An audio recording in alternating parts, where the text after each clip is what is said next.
আমার নাম মোহাম্মদ আনোয়ারুল ইসলাম। আনোয়ারুল ইসলাম, আপনি কোথা থেকে এসেছেন?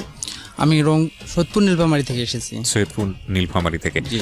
আপনি সৈয়দপুর নীলফামারী থেকে আমাদের অনুষ্ঠানটা শোনেন? জি স্যার। এটা নিয়মিত শোনা যায়? নিয়মিত শোনা যায়। কোনো নেটওয়ার্কে কোনো সমস্যা হয় না? না, হয় না। এবং এই জন্যই আমরা বলি যে বাংলাদেশের বৃহত্তর নেটওয়ার্ক হচ্ছে ঢাকা FM এর, এবং এর চেয়ে বড় নেটওয়ার্ক আসলে কোনো রেডিওরই নাই, আমি যতদূর জানি, আমি যদি ভুল না করে থাকি। এবং এটা হচ্ছে আমাদের 10টা স্টেশন, আমাদের বাংলাদেশের 10টা জায়গা থেকে প্রায় 65টি জেলা আমরা কভার করি। ঠিক আছে, আপনি যেটা বলছিলেন যে আপনি এত দূর থেকে এসেছেন, অনেকক্ষণ জার্নি করেছেন, প্রায় 10-11 ঘন্টার জার্নি, এবং কষ্ট করে আপনি এখানে এসেছেন। তো ঠিক আছে, আপনার গল্পটা আমি শুনি। কি গল্প আমি একেবারে ধারাবাহিকভাবে শুনতে চাই। প্রথমে ব্যাকগ্রাউন্ডে থাকবো। জি। আমি খুব ছোটবেলা থেকে আমার নানা বাড়িতে মানুষ হয়েছি। কত ছোট আর কতটুকু ছোট আমি জানি না, খুব ছোট থেকে। আর আমার নানা নানিরাও ছিল উলিপুর চিলমারির বাসিন্দার। নদী ভেঙে গিয়ে, ভিটামাটি সব ভেঙে গিয়ে তারা ওই দেশে যা এক ধনত পরিবারের কাছে আশ্রয় নিয়েছিল। আচ্ছা। ওখানে আমার মাকে বড় করে তারা ওখানে বিয়ে দিয়েছে। আর আমার মার বিয়ে হওয়ার আগতে আমার বাবা আর একটা বিয়ে করছিল। ওই বউটাকে ছেড়ে দেওয়ার পর আমার মাকে বিয়ে করছে। জি। আমি যখন ছোট, কিছু বুঝি না, ঠিক এই মুহূর্তে দেখি আমার মা মাঝে মাঝে আসে আমাদের এখানে, কেঁদে আসে। কি হয়েছে, আজকে ভাত নেই, কালকে গা ফুলে গেছে, মেরে একদম ফাটাই দিছে, এইরকম ইত্যাদি ইত্যাদি। জি। তখন আপনার একদম ছোট বয়সে? হ্যাঁ, আমি খুব ছোট। আমরা 4 ভাই, 4 ভাইয়ের ভেতর আমি বড়। আচ্ছা। আমার বোন নেই। জি। তো আমার মা প্রচুর কাঁদতো। আমার নানিমা আবার যা ছিল, চাল ডাল খুদি যা পায় টোপলা করে দেয়, আমার মা নিয়ে যায়।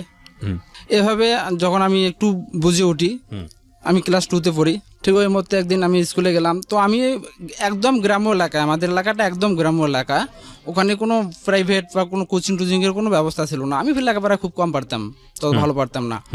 তো মাস্টার আমাকে আঘাত করতে যায়, আর আমি ঘুরাই তাকাই, তো ডাং এসে আমার এই কপালের দিকে লেগে যায়। আমার চোখটা ফুলে অনেক বড় হয়ে যায়।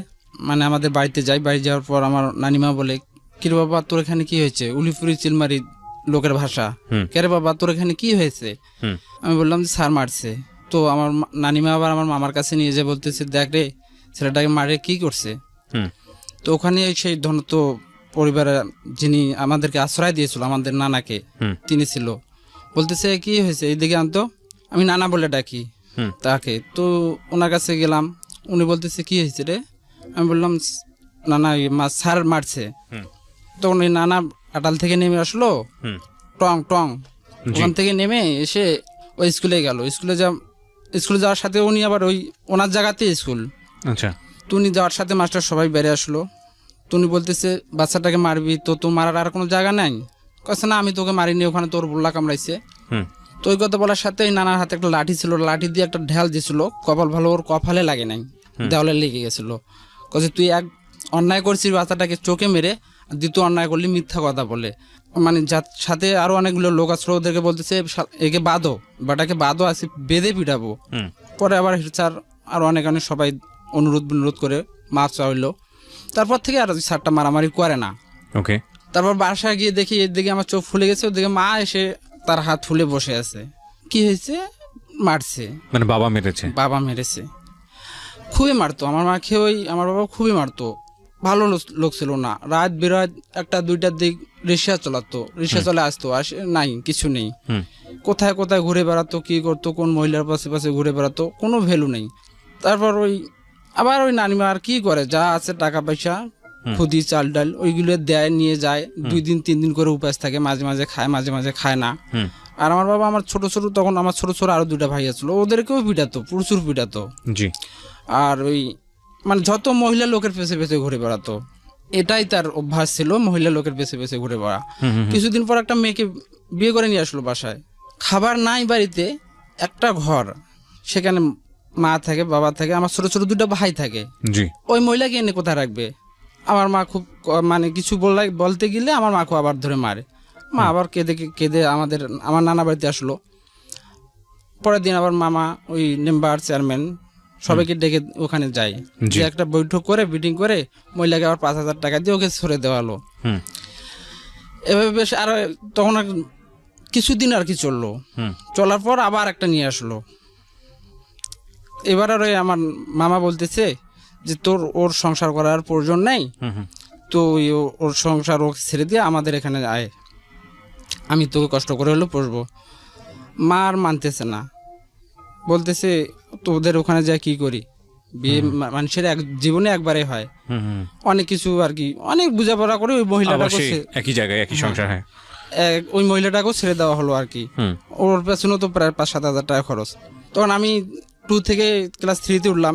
3-তে উঠে যে বাড়ি, যে ধনিত্ব পরিবারের কাছে আমাদের আশ্রয় ছিল, ওনার বেটার বউ আবার ওই স্কুলের মাস্টার নেই।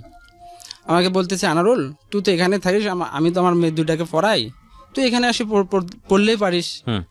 আমি আবার ওখানে গিয়ে সকাল সন্ধ্যা 2 টাইম পড়ি।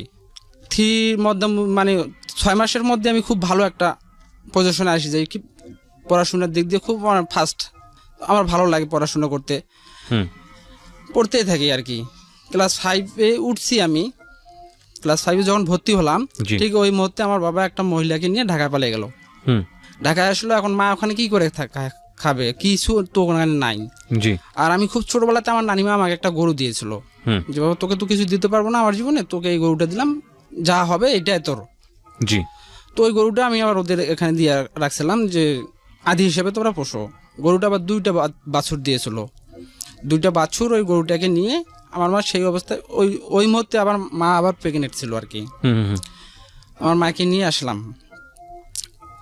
গরু 2টা একটা বিক্রি করে দিয়ে ওই একটা ঘর, টিনের ঘর দিল আর কি। ওখানে আমার মা, আমার 2টা ভাই আর থাকে, আর আমি আমার তো নানা বাড়িতে থাকি। আমার মামা, আমার নানা এদেরকে পুষতেছে। এভাবে আমার ক্লাস 5টাও শেষ হয়ে গেল।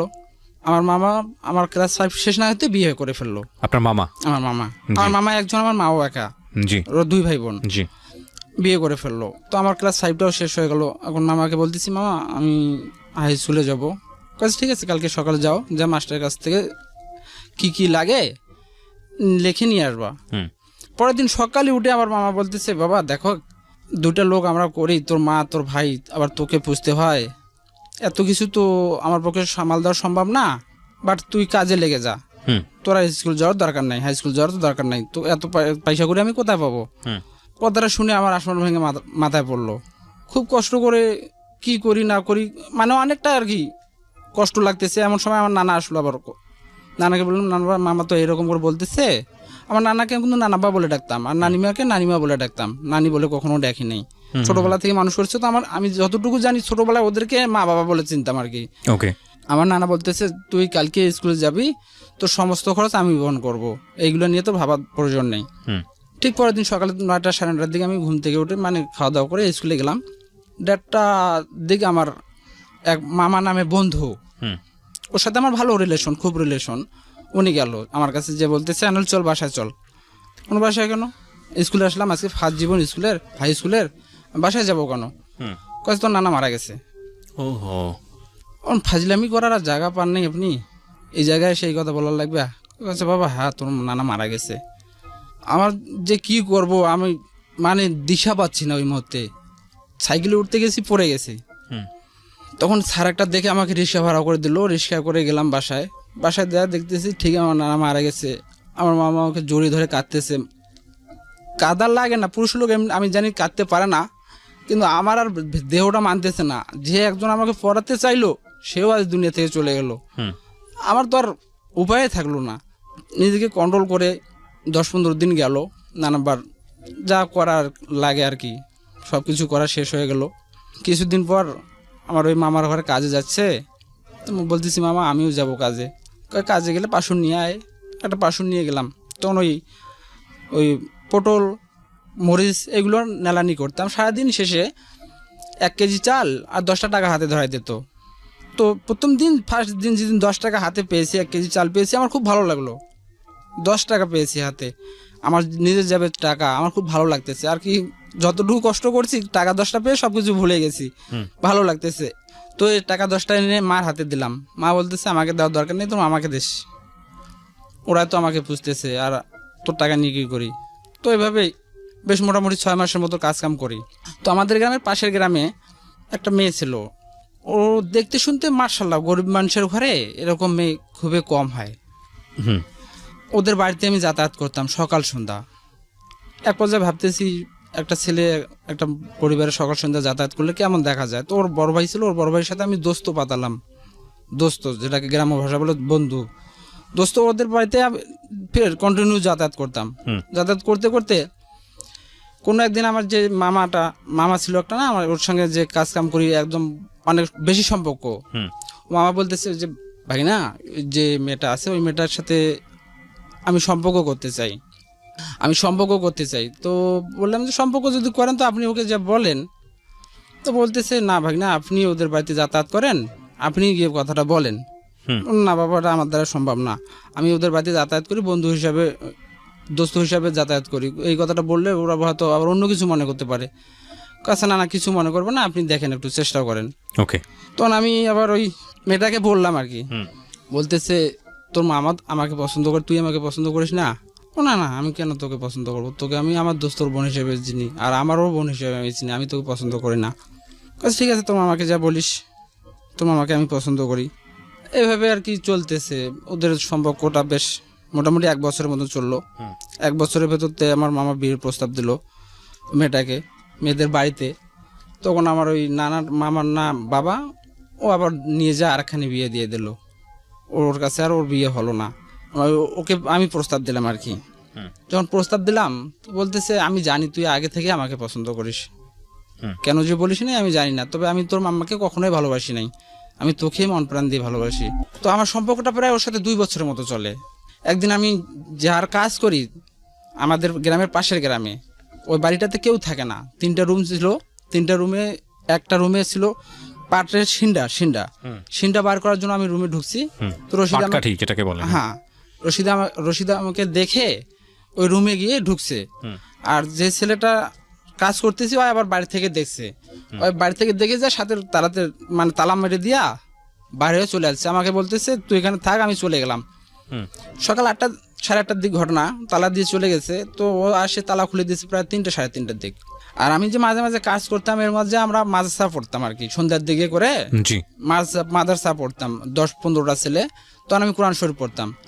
আমার মনে আল্লাহর একটা ভয় এসে গেল যে একটা মেয়েকে আমার রুমে, একে যদি আমি কিছু করি, আমি করবো কেন, আমি তোকে বিয়ে করবো আজ থেকে 2 বছর পরে। আপনি একপাক্ষিকভাবে তাকে ভালোবাসতেন কিন্তু সে আপনাকে ভালোবাসতো না, এরকম কিছু? না, সেও আমাকে ভালোবাসতো। তো আমি কোনো কিছু করবো কেন, কিছুদিন পরে তো আমি ওকে বিয়ে করবো, কিছু যদি করার প্রয়োজন হয় তো আমি বিয়ের পরে করবো। কোন ক্লাসে পড়তেন ওই সময়টাতে আপনি? আমি তো পড়াশোনা বাদ দিয়ে দিয়েছেন। কোন ক্লাসে পড়ার বয়স সে সময়? 9 হবে। তো আমি যদি ওকে বিয়ে করি তাহলে আমার পবিত্র ভালোবাসাকে অপবিত্র করবো কেন? এগুলো ভেবে ওর জায়গাতে বসে, আমি আমার জায়গাতে বসে কোনো শব্দও করতেছি না। যদি শব্দ করি কেউ আবার যদি ফাঁক দিয়ে দেখে তো গ্রাম্য অঞ্চল তো মনে করবে অমুকের ছেলে অমুকের মেয়ে ঘরে পড়ে আছে, কুৎসার ওটাই দিবে। হ্যাঁ, আর বিশেষ করে আমি এই জিনিসটা খুব ভয় করতাম যে লোকে যেন এই কথাটা বলতে না পারে যে বাপও খারাপ তার ছেলেও খারাপ। এই জিনিসটাকে আমি তখনও ভয় করি আর আজকেও ভয় করি। তো আমি ওকে কোনো টাচও করলাম না, ওর জায়গায় বসেছিল, আমি আমার জায়গায় বসেছিলাম। ঠিক 3টা 3:30টার দিকে ওই ভাইটা এসে ঘরের দরজা খুলে দেওয়ার সাথে আমি ওখান থেকে বাইরে হয়ে চলে আসলাম ও ঘরে থাকা অবস্থায়। এভাবে আবার কিছুদিন যাওয়ার পর কোনো একদিন ওই আমাদের এইদিকে আসতেছে দোকানে খরচ নেওয়ার জন্য। তো আমার যে মামাটার সাথে ওর সম্পর্ক ছিল, মামাটা তো বিয়ে করে ফেললো, ওর বউ নাকি বাপের বাড়িতে গেছে, আর ওদের বাড়ির কাছ দিয়ে ওর রাস্তা, ঠিক ওই যাচ্ছে তো ডাক দিছে, তো বলতেছে খরচ নিয়ে আসি। খরচ নেওয়ার জন্য দোকান থেকে আসার ওর রুমে গিয়ে ঢুকছে আর কি, ঘরে গিয়ে ঢুকছে। ঢোকার সাথে ওনা ধরে টান মারছে, বাইরে হয়ে চলে গেছে একদম বাসায়। ওর বাসা যাওয়ার পর ওই আমার মামাটা 2টা 3টার দিক ওদের ওই দিক গেছে, তো স্যান্ডেল দিয়ে পিটাইছে। আচ্ছা। তো আমি আসলাম, আমার মামানি কিন্তু এই বিষয়গুলো সবকিছু জানে, আমি যে ওই মেয়েটার সাথে আমার সম্পর্ক। সম্ভব আপনি যেটা ভয় করতেছিলেন সেটাই হলো আর কি। হ্যাঁ, লোকজন উল্টাপাল্টা বলা শুরু করলো বা ধারণা করা শুরু করলো। হ্যাঁ, আমার মামানি আমার বিষয়টা পুরোপুরি জানতো আর কি। আমার মামানি আসার সাথে আমাকে বলতেছে তুই ওর সাথে সম্পর্ক করিস, দেখ হাইবর নাকি ওর অন্যায় হাত দিচ্ছে না কি করছে, ও আবার ওর দেখে গেছে স্যান্ডেল দিয়ে পিটাইছে, ওইটা মেয়ে ভালো বাজে মেয়ে, হ্যান ত্যান হাবি যাবি অনেক কথাবার্তা বললো আর কি। আমি আবার ওদের ওই দিক গেলাম, যাওয়ার সাথে ও বাইরে হয়ে আসলো, বাইরে হয়ে আসে বলতেছে কিছু শুনছিস? আমি বললাম হ্যাঁ শুনছি। তুই পিটাইছিস কেন? বললে তুই শোনার পরও আমাকে এই কথাটা বললি, পিটাইছি কেন? হ্যাঁ, মামার মামা ঘরে একা ছিল, তোকে ডাকছে, তুই জানলা দিয়ে বলতি কি সমস্যা? তুই একটা পুরুষ ঘরে একা আছে, ইয়াং ছেলে, তুই ও রুমে গেলি, তোর ওনা টান দেওয়াটা স্বাভাবিক ব্যাপার, তুই গেলি কেন? হুম কাছে দেখ তুই তো তোমার আমার দালালি করার জন্য এখানে আসিস না, আর আমার রাগ উঠে গেলে আমি কিন্তু তোকেও মারবো। তাই? হ্যাঁ তাই, তোকেও মারবো আমি। তারপর ওখান থেকে আসার পর আমাদের এলাকার লোক 2-3 দিন পর এই মির্জাপুর আসে, ঢাকা মির্জাপুর জি ইট খোলায় কাজের জন্য। তো আমি ওদের সঙ্গে ইট খোলায় আসলাম কাজের জন্য। ইট খোলায় কাজ করতেছি, প্রায় 3 মাস কাজ করছি, একদম ভাটা সিজন শেষ করে দিয়ে। তখন তো মোবাইল ছিল না, হুম আর ছিল যদি বড় বড় ফ্যামিলির ভেতর, আমাদের ভেতর ছিল না। হুম 3 মাস পর গেলাম, যাওয়ার পর দেখতেছি মানে রাত্রে তো গেছি আমি প্রথম জীবনে ফার্স্ট বাইরে, মনে একটা কত আনন্দ। আর ঘুম মানে যা রাতে ঘুমাই নাই, সকালে উঠে ব্রাশ নিয়ে ওদের ওই দিক যা বসে আছি। তো আমার একটা ভাবি বলতেছে কিরে কখন আসলি? মনে হয় তো সকাল সকাল আসছি। কিছু শুনিস না? মানে কি শুনবো, যে কালকে বিয়ে হয়ে গেছে। ওকে কেমন কথা, বিয়ে হয়ে গেছে? হ্যাঁ কাল বিয়ে হয়ে গেছে। তো আমি আর কিছু না বলে ওখানে বসে আছি 12:30 অবধি। আমার মা যা ডাকতেছে, বাবা আয় তোর জন্য ভাত পাক করছি, তুই এসে বসে আছিস, খাবি না? অনেক সময় পর আমার দোস্তটা বাসা থেকে বাইরে হয়ে আসলো, ওদের বাড়ি থেকে বাইরে হয়ে এসে বলতেছে, দোস্ত তোমার নানা নানি, তোমার তো নানা নাই, নানি, তোমার মামা, তোমার মামি, এরা কেউ আমার বোনকে পছন্দ করে না। আর আপনি বাইরে থাকাকালীন আমরা আপনাদের বাসায় গেছিলাম, আমাদের বাড়িতে গেছিলাম এই প্রস্তাব নিয়ে, তারা কেউ রাজি না। তা আমরা কিছু না বুঝে আমরা ভাবছি যে কাজটা হবে না, আমার বোনকে বিয়ে করে দিয়ে দিয়েছি। বাট আমরা চাই না আপনি কোনো একটা করেন আর কি, আমার বোনের সংসারটা যেন নষ্ট করে দেন না বা এরকম। হ্যাঁ হ্যাঁ। তো এগুলো কথা শুনে আমি চলে আসলাম। তার 2 দিন পর ছিল তার স্বামীর বাড়ি থেকে, প্রায় সন্ধ্যার দিকে আমি ঘরে বসে আছি। তো সে আমার মাকে বলতেছে, আসিয়া তো কার মুখে শুনছি যে আমি আলছি, তো বিয়ের যে কাপড়টা ছিল নতুন শাড়িটা সেটাও আর খোলে নাই, ডাইরেক্ট আসে আমার মাকে বলতেছে যে বেটি আনাল ভাই করে বলতেছে ঘরে। আমি কিন্তু ঠিক এইভাবে বসে আছি। তো আমার এইভাবে উঠে আমার গলা ধরে এই যে মানে কান্না শুরু করলো, মিনিমাম হলো 1 ঘন্টার মতন কান্না। ওর কান্নাতে তো আমিও কাঁদতেছি। বললো ভাই তুই কই গেছিলি? না আমি একটা ভুল কথা বলেছি, এই জন্য আমাকে ছেড়ে যাবি, আমি তো তোকে কত খুশি, আমার কোনো ব্যবস্থা আমি করতে পারিনি, আমি আর ওই বাড়িতে যাব না, ওরা আমাকে জোর করে বিয়ে দিয়েছে। আমার মাথায় শুধু একটা জিনিসই ওই মতো ঘুরতেছে, জন্ম মৃত্যু বিয়ে, এই 3 নাকি বিধাতা নিয়ে। দেখো তোমার বিয়ে যেখানে হয়েছে, আল্লাহ না চাইলে বিয়েটা হতো না, তোমার সাথে আমার ফুল ফোটায় নাই, এই জন্য তোমার সাথে আমার বিয়ে হয়নি, এইটাই শুধু মনে রাখবা। আর তোমার বাপও একজন মুন্সি মানুষ, আর আমার বাপও একজন পাজি লোক, তুমি যদি একটা কিছু করো তো তোমার বাবার দুর্নাম হবে, আর আমি যদি কিছু করি তো বলবে বাপাও খারাপ বেটাও খারাপ। তো সুতরাং এই জিনিসটা তুমি ভুলে যাও, যেখানে বিয়ে হয়েছে ওখানেই সংসার করে খাওয়ার চেষ্টা করো। অনেক কিছু বোঝার পর সে চলে গেল। তারপর ওই ওর কান্না দেখে আমি আবার ওখানে থাকতে পারিনি, ওখান থেকে চলে আসলাম। মোটামুটি 2-3 মাসের ভেতরতে আমি বাড়িতে জানালাম যে আমি বিয়ে করব। আমার বয়স তখন 16-17 চলতেছে। তো আমার মামা বিয়ে করবেন মানে এই শোকটা ভুলে থাকার জন্য বিয়ে করবেন? হ্যাঁ আমি বিয়ে করব, বিয়ে না দিলে আমি আর কাজ কাম করবো না। তোমার মামা বলতেছে গাছের সন্ধ্যে বেঁধে পিটালে তোর বিয়ের ভূত আপনি চলে যাচ্ছে। আমি বলছি যা করেন করো, আমি বিয়ে করব। ওরা আর পারলো না, 17 বছর বয়স আমার নাই পড়তে, আমি বিয়ে করলাম। বিয়ে করার পর আরো মানে মোটামুটি 1.5 বছরের ভেতরতে আমার একটা বাচ্চা হলো, ছেলে বাচ্চা। হ্যাঁ আমি বিয়ে করার আগে কিন্তু আমার মামা আমাদেরকে জুদা করে দিয়েছিল যে বাবা তুই তোমার কাজ কাম করতেছিস, তো তুই তোর মাকে নিয়ে এখন আলাদা পেরতো খা। তো আমি আমার ছোট ছোট 2টা ভাই মাকে নিয়ে পেরতো খেতাম। আমার ছোট ভাই 2টা কিছু করতে পারতো না তখন আর কি, এই খুব ঘুরে ঘুরে বেড়াতো, গুলি খেলে বেড়াতো আর কি। তখন আমি পেরতো খাই। আমাদের পরিবারের সদস্য আরো একজন বেড়ে গেল, আমার বউ আসলো, একটু অভাব অনটন পড়ে গেল আর কি সংসারের মাঝে। কিভাবে চলতো? আমি একাই কাজ কাম করতাম। আর আমাদের যে প্রথম ফার্স্ট 2টা গরু কথা বলছিলাম না, একটা গরু বিক্রি করে তো এই ঘর দিয়েছিলাম, আর একটা গরু ছিল ওটা বিক্রি করে একদম জমি এগ্রিমেন্ট নিয়েছিলাম, ওটা থেকে কিছু ধান আসতো আর আমি কাজ কাম করতাম, এইভাবে আর কি কষ্টের দিন যা চলতো আর কি। তো 1.5 বছর পর আরো একটা সদস্য বেড়ে গেল। তখন আমার শ্বশুর বাড়ি থেকে গুজব আসা শুরু হয়ে গেল যে ওদের মেয়ের নাকি ভাত খেয়ে পেট ভরে না, অনেক অনেক মানে অনেক দুর্নাম। তো আমার মা আমাকে ভাতের পাতে বসে বলতেছে বাবা আমি তোকে একটা কথা বলবো, তুই শুনবি? মা বল, কি বলবি? বলতেছে তোর শ্বশুর বাড়ি থেকে অনেক কথাবার্তা আসতেছে, তোর বউ নাকি ভাত খেয়ে পেট ভরে না, তো বাবা আমাদের আশা বাদ দে, আমার এনামুল তো একটু একটু কাজ কাম করতে পায়, আমাদের একদম জমি আছে, আমরা যেভাবে চলি বাবা, তুই তোর বউকে নিয়ে জুদা খা, যেটা মানে আলাদা হয়ে যাও, তাই তো? হ্যাঁ আলাদা হয়ে যাও। আমি যদি আলাদা হয়ে যাই তোরা কি হবে? কাছে বাবা আমাদের কথা তুই ভাবিস না, তুই আলাদা হয়ে যা, এটা আমার আদেশ, আমি তোর উপর আমার কোনো ইয়া নাই আর কি। তখন আমি আমার বউ আলাদা হয়ে খাচ্ছি, তো আমার মাথায় মানে আমরা যা খাই ততটুকু আমার মারা পায় না। তখন আমি মনে মনে ভাবলাম যে আমার মারা মাঝে মাঝে উপাস থাকে আর আমরা ফির ভাত খাবো। তখন আমি অলস হয়ে গেলাম, কাজকাম করা বন্ধ করে দিলাম, যে আমার স্ত্রীর নাকি ভাত খেয়ে পেট ভরে না, তো ভাত খেয়ে পেট ভরুক এখন।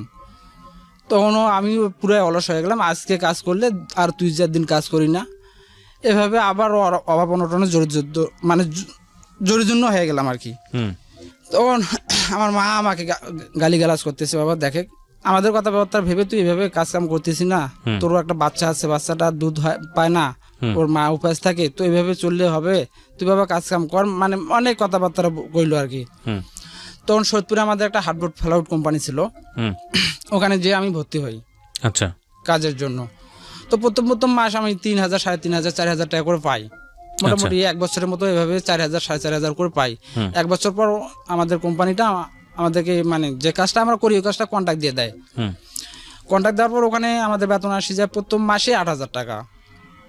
আচ্ছা, তারপর ধারাবাহিকভাবে আস্তে আস্তে আমার প্রায় 16,000, 17,000 টাকা মাসে এসে গেল। তখন আমার ওই দিকে প্রায় মোটামুটি কিছুটা ক্যাশ হয়ে গেল। আমার ছোট ছোট ভাইগুলো ওরা কিছু ক্যাশ করে ফেলছে ইতিমধ্যে, কষ্ট করে হলো কিছু ক্যাশ করছে। তো মা বলতেছে, বাবা পরের জায়গা তো সারা জীবন থাকা যাবে না, একটু জায়গা নেই। তখন 4 ভাইয়ে বুদ্ধি করে আমি আবার এনজিও থেকে কিছু টাকা উঠালাম, উঠে আবার ওই জায়গা নিলাম 20 শতক। 20 শতক জায়গা নিয়ে ওটা 200 কিলোমিটারের মতো গাছ লাগাই দিলাম। তো ওখানে হ্যাঁ জায়গা নেওয়ার পর আর কিস্তিতে ঢুকলাম। তো তখন আমার বউ বলতেছে যে আমার তো একটা বাচ্চা হওয়ার প্রায় 4 বছরের মতন হয়ে যাচ্ছে, তো আমরা আর একটা বাচ্চা নেই না, আরও কিছুদিন যাও, এভাবে বাচ্চা নেওয়া যাবে না। মোটামুটি 5-5.5 বছরের সময় আমরা আর একটা বাচ্চা নিলাম। তো বাচ্চাটা যেদিন দুনিয়া ভূমিষ্ঠ হয় সেদিন আমার স্ত্রী খুব পেট ব্যথা করতেছে। তো আমি 9টা 9:30টার দিক ডাক্তারকে ফোন দিলাম। 9:30টার দিক ডাক্তার আসলো, 2টা ব্যথার ইঞ্জেকশন দিল, দিয়া মোটামুটি ইনশাল্লাহ প্রায় আধা ঘন্টা পর বাচ্চা ভূমিষ্ঠ হলো। বাচ্চা ভূমিষ্ঠ হওয়ার পর উনি বললো যে 1,400 টাকা দাও। 1,400 টাকা ওকে দিলাম, ও নিয়ে চলে গেল, বলতেছে বাচ্চাকে কালকে নিয়ে বড় ডাক্তারের কাছে যাবে। পরের দিন সকালে নিয়ে এনামুল ডাক্তারের কাছে গেলাম, সৈয়দপুরে শিশু বিশেষজ্ঞ। উনি আবার বাচ্চাকে ওজন টোজন নাপে বলতেছে বাচ্চাটা ঠিক আছে, তবে প্রয়োজন খাইছে, তো কিছুটা সমস্যা আছে, তো চিকিৎসা করলে ঠিক হয়ে যাবে। তো চিকিৎসা যা যাবতীয় দিল, তো দেওয়ার পর বাড়িতে আসলাম। তো আমাদের এলাকায় একজন ডাক্তার ছিল, শহীদুল ডাক্তার, উনি আমাকে ভাই বলে ডাকতো। ভাই কালকে তুই ফোন দিয়েছিলিস, আমি খুব অসুস্থ, যেতে পারি নাই। তো কোন ডাক্তার ছিল? মানিক ডাক্তার। কাছে কি করছে? 2টা ইঞ্জেকশন দিয়েছে ব্যথার। কাছে কত টাকা নিয়ে গেছে? 1,400 টাকা নিয়ে গেছে। কাছে 2টা ইঞ্জেকশনের দাম 28 টাকা। 2টা ইঞ্জেকশন 28 টাকা দাম দিয়ে ও 1,400 টাকা নিয়ে গেল, আর আমি গেলে 150 টাকার বেশি কেউ দিত না। তো আমারও মনটা ওই জায়গায় খারাপ হয়ে গেল। হ্যাঁ, ডাক্তার 28 টাকার ইঞ্জেকশন দিয়ে 1,400 টাকা নিয়ে যায়, মানে ডাক্তারের উপরে আমার কিছুটা হলো ওই জায়গায় খুব সৃষ্টি হয়ে গেল আর কি। তারপরে আমার বাচ্চাটা টাইফয়েড নিউমোনিয়া, আবার মোটামুটি কয়েকদিন পর টাইফয়েড নিউমোনিয়া হয়ে গেল। আবার এনামুল স্যারের কাছে নিয়ে গেলাম, তো বলতেছে টাইফয়েড নিউমোনিয়া হয়ে গেছে, তো নীলফামারী সদরে নিয়ে যাও। নীলফামারী সদরে নিয়ে গেলাম, ওখানে যা 4-5 দিন থাকে বাড়ি আসলাম। বাড়ি আসার পর মোটামুটি 1.5 মাস পর আবার বাচ্চাটা টাইফয়েড নিউমোনিয়া। ইতিমধ্যে জমি নেওয়ার পর আমার কাছে আর টাকা পয়সা নেই, আর ইদানিং বাচ্চাটার বারবার টাইফয়েড নিউমোনিয়া পড়ে যাচ্ছে। ইতিমধ্যে আমার কিছু টাকা ঋণ হয়ে গেল। তখন এনামুল ডাক্তার স্যারের কাছে নিয়ে যাওয়ার পর বলতেছে 2টা ভ্যাকসিন দাও টাইফয়েড নিউমোনিয়ার, হয়তো তারপর আর না হতেও পারে। 2টা ভ্যাকসিন দিলাম, দেওয়ার পরও বাচ্চার মানে অসুবিধা আর কমতেছে না। কিছুদিন পর আফরোজ ডাক্তার সুমি ম্যাডামের কাছে নিয়ে গেলাম। তো ওখানে উনি আবার বিস্তারিতভাবে কীভাবে খাওয়াবে, কীভাবে ঘুমাবে, কীভাবে শোয়াবে, কীভাবে কী করার লাগবে আর কি বিস্তারিত টুজাই দিল। বলতেছে আর নিউমোনিয়ার কোনো ইনজেকশন দেওয়ার লাগবে না, এইগুলো ওষুধ খেলে ঠিক হয়ে যাবে। তো মোটামুটি তখন থেকে বাচ্চাটা আল্লাহর রহমত ঠিক আছে। এই ইতিমধ্যে বাচ্চাটার বয়স প্রায় 1 বছর পার হয়ে গেছে আর কি। তখন আমার স্ত্রীর আবার সুতিকা, এই আজকে ভাত খাচ্ছে না, কালকে হ্যান করতেছে, এই অমুক তমুক করতে করতে ও একদম অবস্থা খারাপ হয়ে গেল। তখন আমি ডাক্তারের কাছে নিয়ে গেলাম, আনোয়ার ডাক্তারের কাছে। তো উনি বলতেছে কিছু সমস্যা নেই, ওষুধপাতি খেলে শেষ ভালো হয়ে যাবে। দিয়ে দিল ওষুধ, মোটামুটি 1 মাসের মতো চললো আর কি। ওষুধ খাওয়ার পর ও কমতেছে না, যখন না কমতেছে তখন হামদাদ নিয়ে গেলাম, হামদাদ 70 টার্মিনালে হামদাদ নিয়ে গেলাম। হামদাদ নেওয়ার পরেও ওরা প্রায় 24-2500 টাকা নিল, কোশ্চেন ঠিক হয়ে যাবে। 15 দিনের ওষুধ দিল, 15 দিন পর আবার নিয়ে গেলাম, ও ওষুধ খেয়ে কমতেছে না। আমি তখন বললাম যে দেখো আমার কাছে তো টাকা পয়সা নেই, তুমি তো ভালো করে জানো, যা টাকা ছিল বাচ্চাটার পাশে সব কিছু খরচ হয়ে গেছে, আবার তোমার পাশে তো মোটামুটি 5-7 হাজার টাকা চলে গেল, আমার আর ভাই ব্যবস্থা নেই, তুমি দেখো তোমার বাবার বাড়িতে যাও। তো বলছি ঠিক আছে আমাকে রেখে আসো। ওই রিক্সা করে ওখানে রেখে আসলাম। এখানে বাচ্চাটার প্রায় 1 বছরের মতন টাইফয়েড নিম্নে আজকে আমার স্ত্রী গোসল করা যাবে না, হ্যান ত্যান হাবি যাবি। আমার মানে আমি তো একটা ছেলে মানুষ, আমার তো কিছুটা খারাপ লাগে আর কি, মন খারাপ হয়। আবার ইতিমধ্যে আমার বউর সমস্যা। একদিন কোম্পানিতে গেলাম না, কোম্পানিতে না যেয়ে সোদপুর প্লাজা যেয়ে উঠলাম। ওখানে একজন দালাল ছিল, ওই পতিতাদের দালাল, ওর সাথে আমার কিছুটা মানে ওখানে কাজ করি তো কিছুটা পরিচিত। তো ওকে বললাম যে ভাই এরকম এরকম সমস্যা আছে, এলে কোনো ব্যাপার হল। কি সমস্যা বলেছেন? ভাই আমার বাচ্চার সমস্যা, আমার স্ত্রীর সমস্যা, বিশেষ করে আমি আর কি এই জায়গাতে আমার খুব প্রবলেম হচ্ছে। তো আমার একটা মেয়ে লাগতো, হলে আমার খুব ভালো হতো আর কি। এগুলোর ব্যাপার হলে হাজার হাজার, সোদপুরে হাজার হাজার পাওয়া যায়। আমি বললাম যে তাই নাকি। ওকে আপনি চিনতেন কিভাবে এই ছেলেটাকে? আমাদের কোম্পানির পাশেও থাকে আর কি, মোটামুটি 500 গজ দূরে হবে। কন্টিনিউ হোটেলগুলোতে যেতাম চাটা খাওয়ার জন্য, ওখানে আর কি ওখান থেকে কথাবার্তা হতো। এর আগে আপনি এই ধরনের সম্পর্কে জড়ান না? এর আগে আমি এখন পর্যন্ত কাউকে বেটা কথা বলি না, কেউ আমাকেও বেটা কথা বলে নাই। আচ্ছা। আর কারোর সাথে আমার কোনদিন মারামারিও তো হয় নাই। আমাকে আমার এলাকার লোক খুব যথেষ্ট ভালোবাসে। আচ্ছা, এখানে একটা কথা বলে রাখি, যারা ইউটিউবে ভিডিওটা দেখছেন তাদের সবাইকে বলে রাখি, এই ভদ্রলোক এসছেন সৈয়দপুর নীলফামারী থেকে, তাই কি ভুল বলেছি আমি? না আচ্ছা ঠিক আছে। উনি 10 ঘন্টা জার্নি করে এসছেন এবং ওনার যে ভাষাগত ব্যাপার স্যাপার সেগুলো একটু ওই অঞ্চল ভিত্তিক, একটু খেয়াল রাখবেন প্লিজ।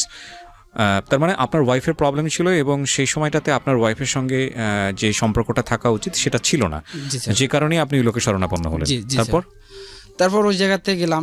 তো প্রথম দিন তো মোটামুটি ভালো লাগলো, দেখতে শুনতে মেয়েটা খুব ভালো ছিল আর কি, ভালো লাগলো। তো আমি ওখান থেকে ব্যাক হয়ে আসার পর, আপনি যে ধরনের কাজে জড়াচ্ছেন এটাকে আপনার স্ত্রীকে জানিয়েছেন? আপনার স্ত্রীর অনুমতি ছিল? আমার স্ত্রী ওই মুহূর্তে খুবই মানে ওর সঙ্গে কথা বলার মতো কোনো ভালো ইয়ে ছিল না। কি হয়েছিল না ওই সময়টাতে? কি হয়েছিল? ছুতিকা, না খেয়ে একদম অবস্থা খারাপ ওর। আপনার ওই তখন বাচ্চাটার বয়স কত? বাচ্চাটার বয়স তখন 1.5 বছর পার হবে আর কি। 1.5 বছর পার হবে। ওকে, তারপর ওখানে গেলাম। একদিন যাওয়ার পর ওখান থেকে ব্যাক হওয়ার পর আবার মোটামুটি 10 দিন পর আবার ওই জায়গাতে গেলাম।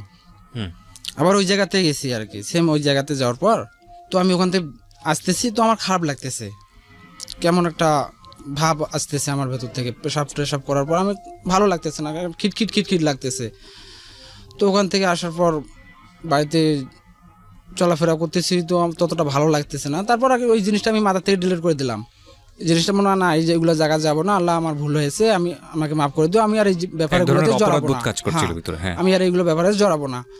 একদিন আমি ঘুম থেকে উঠি নাই, তো আমার মা বলতেছে বাবা আনারুল ওঠ, তোর স্ত্রী নাকি মারা গেছে। কি বলেন? আমি ঘুম থেকে কোথায় ছিলেন ওই সময়? আপনার স্ত্রী কোথায় ছিল? আমার স্ত্রী ছিল আমার শ্বশুর বাড়িতে, আমি আমার বাড়িতে। আমি ঘুম থেকে ধরপড় করে উঠে বললাম যে মা কি হয়েছে? তোর স্ত্রী নাকি মারা গেছে। আপনি কার মুখে শুনলেন? কাছে তোর শালি এদিক দিয়ে কান্দিতে গেল, বলতেছে চাম্পি মারা গেছে। তো আমার মাকে বললাম যে আমাকে 5,000 টাকা দাও, আমি এক্ষুনি শ্বশুর বাড়িতে যাবো। মা বলতেছে বাবা আমার কাছে 20 টাকা। তো আমার মাকে ডাক দেখালাম, ডাক দেওয়ার সাথে সাথে আমার মা আবার 5,000 টাকা কোথা থেকে যেন এনে দিল। আমি সাইকেলে উঠে সঙ্গে সঙ্গে ওদের কাছে বাড়িতে গেলাম। বাড়িতে যেয়ে না মরে নাই, তবে স্মরণপূর্ণ মরণ। কান্না দেখে মনে করেছে মারা গেছে। হ্যাঁ মারা গেছে, এতটাই খারাপ অবস্থা ছিল। এতটাই খারাপ অবস্থা। তো আমার শাশুড়িকে জিজ্ঞাসা করলাম যে কই নিয়ে গেছিলেন? কাছে এক ফকিরের কাছে নিয়ে গেছিলাম। কি বললো ফকির? নাগানি করছে আপনার আম্মা। আমাকে ওখানে আমার শ্বশুর শাশুড়িরা যারা আছে, ফুফু শ্বশুর, খালা শ্বশুর, সবাই আমাকে বেঙ্গি ধরলো যে তোর মা আমাদের মেয়েকে নাগানি করে আছে মরণ পথে ঠেলে দিয়েছে, তোর মা একটা ডাইনি, হ্যান ত্যান হাবি, অনেকগুলো কথাবার্তা। আমার মা কিন্তু যথেষ্ট ভালো, এত ভালো মা আমার জানার সাথে আর দুজনকার হয় না। আমার জানা সত্ত্বে আমার মা এত ভালো, এর মতো মা আর হয় না।